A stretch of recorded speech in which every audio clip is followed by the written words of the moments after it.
Hello, today we are going to be talking about the Production Possibilities Frontier, or PPF for short.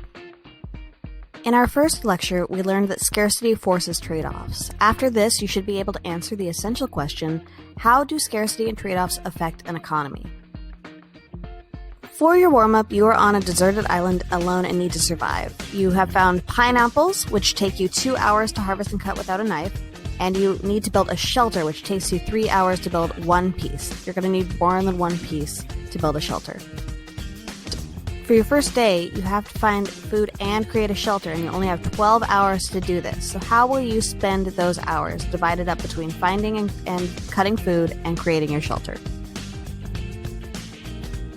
After you've completed the activity, think back on how you chose to spend your hours. Why did you spend them in the way that you did? What limits did you face and what trade-offs did you make in order to make those choices? And how did scarcity or limited resources affect our economy and ability to produce?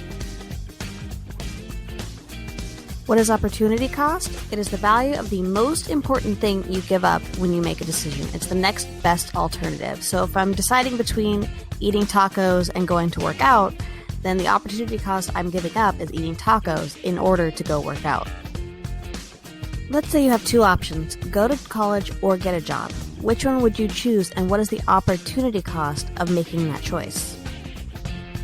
This concept may sound a lot like trade-offs from our first lecture, but there are actually a number of trade-offs and one opportunity cost. Every time you make a decision, there's probably a list of trade-offs you make, but the highest value trade-off is your opportunity cost. So what are 5 trade-offs that you made to stay in high school to graduate? And from those trade-offs, what is your opportunity cost and why? To measure opportunity cost, we use the PPF, a model for understanding the trade-offs an economy must make when dedicating its scarce resources.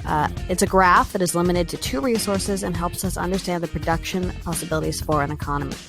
We can also tell whether the economy is allocating its resources efficiently or inefficiently using this graph. This PPF graph corresponds to our warm-up activity on the island. Your main resource was your time, and you had to make decisions based on that limited time. What was your opportunity cost of changing from obtaining 3 pineapples to obtaining 6? If you look at the graph, it means that you lose 2 pieces of shelter. If an economy is performing at any point along the PPF, that means it is producing efficiently. This PPF is usually curved or bowed out because not all resources are perfectly adaptable for producing each product. At any point outside the PPF, it's not possible to attain that unless the economy grows in one of the ways listed on this slide.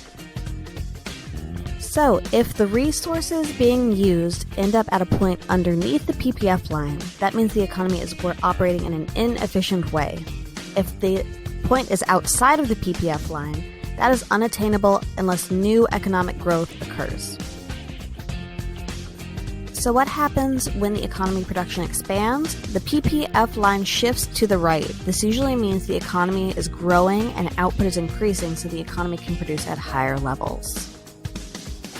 When the economy's production declines, this means the PPF line shifts to the left. It's usually the sign of a poor economy for some reason or another.